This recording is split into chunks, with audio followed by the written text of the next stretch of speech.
సాధారణంగా రకాన్ని బట్టి కిలో మామిడి రేటు 100 రూపాయల నుంచి 200 వరకు ఉంటుంది. మన దగ్గర సాగు చేసే దాదాపు అన్ని రకాల మామిడి ధరలు వందల రూపాయల్లోనే ఉంటాయి. అయితే మియాజాకి పేరుతో సాగవుతున్న ఓ మామిడి మాత్రం కిలోకు 2,50,000కు పైగా పలుకుతోంది. జపాన్లో సాగయ్యే ఈ రకం మామిడిని ఇప్పుడు నిర్మల్లో ఓ రైతు పండిస్తున్నారు.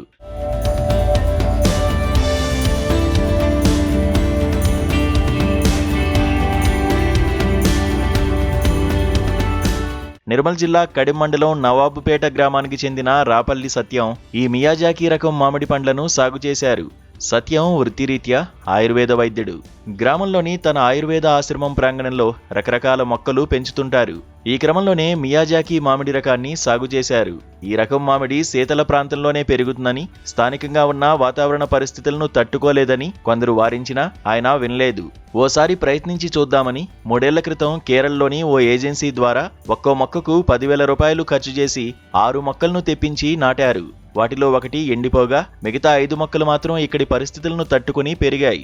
2.5 ఏళ్ల కాలంలోనే తొలికాత కాశాయి. నా పేరు రాపల్లి సత్తయ్య. ఈ ఆశ్రమాన్ని నెలకొని 2 ఇయర్స్ అవుతుంది. ఇక్కడ అన్ని ఆయుర్వేద మొక్కలు తీసుకొచ్చాం. దాదాపు సౌత్ ఏషియాలో అన్ని దేశాల నుంచి. అందులో 365 రకాల్లో మియాజాకి గురించి నేను ఒక మిద్దె మేడలో పండిస్తున్నాడు కర్ణాటకలో ఒక రైతు అని యూట్యూబ్లో చూడడం జరిగింది. చూసి దానికి 2 నుంచి 2.5 లక్షలు 3 లక్షలు అని పెట్టాడు ఆయన. నేను ఎక్స్పోర్ట్ చేస్తున్నాను, పెద్ద పెద్ద డ్రమ్ముల్లో పెట్టాడు. ఇది ఎక్కడ దొరుకుతుంది నిజమని చూసి ఇది చేస్తే తర్వాత మా అబ్బాయి కేరళ ఉన్నప్పుడు ఇట్లా ఉందట, మరి మనకి చిన్న దాంట్లో ఇన్ని లక్షల పంట ఇస్తున్నారు కదా, ఒక 10 చెట్లు చూద్దామంటే ఒక చెట్టుకి 10,000 రూపాయలు. అప్పుడు చిన్న మొక్క ఇంతే సైజు మొక్కలు వచ్చాయి. కానీ ఇక్కడ కావు అని అందరూ అన్నారు. నేను నర్సరీలో అడిగితేను అవి మన దేశంలో కావండి, అనవసరంగా తెప్పించకండి, మేము తెప్పియమని చెప్పారు. తెప్పిమని చెప్తే మా అబ్బాయి వెతికి కేరళలో ఉన్నాయి అని పట్టేసి ఒక 10 మొక్కలు ఆర్డర్ పెట్టమంటే పెట్టేశాడు. ఈ వీటితో పాటు వీటిని కూడా కలకత్తా నుంచి తెప్పించారంట. వాటిలో వచ్చాయి చిన్న ఇంత సైజు వచ్చినప్పుడు పెట్టాం. పెట్టి ఆర్గానికల్గా మేము చేసి మందులు ఏమి వేయకుండా, మాకు కాయలు కాకుండా పర్వాలేదు, నీడన్నా ఉంటాయి తోటలో అన్న ఉద్దేశంతో వెరైటీ అని కోసం పెట్టాం. కానీ లక్కీగా ఏంటంటే వితిన్ 2 ఇయర్స్ లోపలనే ఇంత సైజు వచ్చింది. 20 కాయలు కాసింది. ఇది ఇంకా అటుండే కొన్ని కాలిపోయినాయి. ఇది చాలా అద్భుతమైనటువంటి పంట. మనకి ఈ రాష్ట్రం రాదని అందరూ చెప్పారు, కానీ వస్తుంది. ఇక్కడి వాతావరణం కూడా తట్టుకొని ఇప్పుడు మేలో చూడండి ఎంత పచ్చగా చెట్టు, మన మామిడి చెట్టు లాగానే ఉంది. దీనికి 20 కాయలు వచ్చిండే. ఇప్పుడు కొన్ని రాలిపోయినాయి. ఈ పంటకు వచ్చాయి సరే. జపాన్లోని మియాజాకి నగరం పేరుతో సాగయ్యే ఈ మామిడి రకం ప్రపంచంలోనే అత్యంత ఖరీదైంది. ఇంతటి ఖరీదైన మామిడిని బంగ్లాదేశ్, థాయిలాండ్, ఫిలిప్పీన్స్తో పాటు ఇప్పుడు భారత్లోనూ సాగు చేస్తున్నారు. మన తెలంగాణలో ఖమ్మం, జగిత్యాల జిల్లాల్లోనూ పలువురు సాగు చేసి సక్సెస్ అయ్యారు.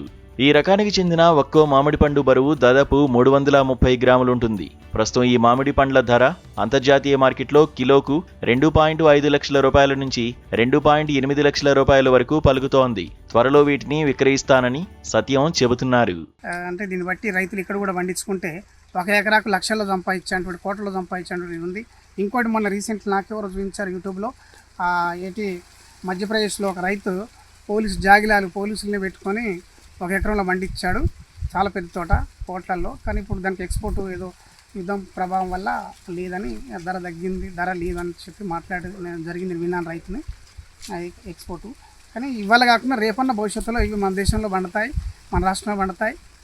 వీటికి మంచి గిరాకీ ఉంటుంది. లక్షలు కాకుండా వేలలో వచ్చినా రైతుకు లాభమే. ఎందుకంటే మన కిలోకు 60 రూపాయలు 70 రూపాయలు ఉంటాయి. ఇవి 600 1000 రూపాయలు ఉన్నా కూడా రైతుకి ఎంత లాభం అవుతుంది ఎకరం పెట్టుకుంటే. కాబట్టి దీన్ని బట్టి మాకు ఏంటంటే ఇక్కడ ఇది సక్సెస్ అనేది ఒక నమ్మకం ఏర్పడింది. వితిన్ 2 ఇయర్స్ లోపలే. మళ్ళీ మన ఇదైతే 5 సంవత్సరాలు కావాలి. ఇది ఇంకొక వచ్చే సంవత్సరం కల్లా ఇది ఇంకా పెద్దగా అయిపోతుంది. 30-40 కాయలు కాస్తుంది. అందుకే మేము కూడా చిన్నపిల్లలాగా బాగా సాకి మంచిగా చూసుకోవడం జరుగుతుంది.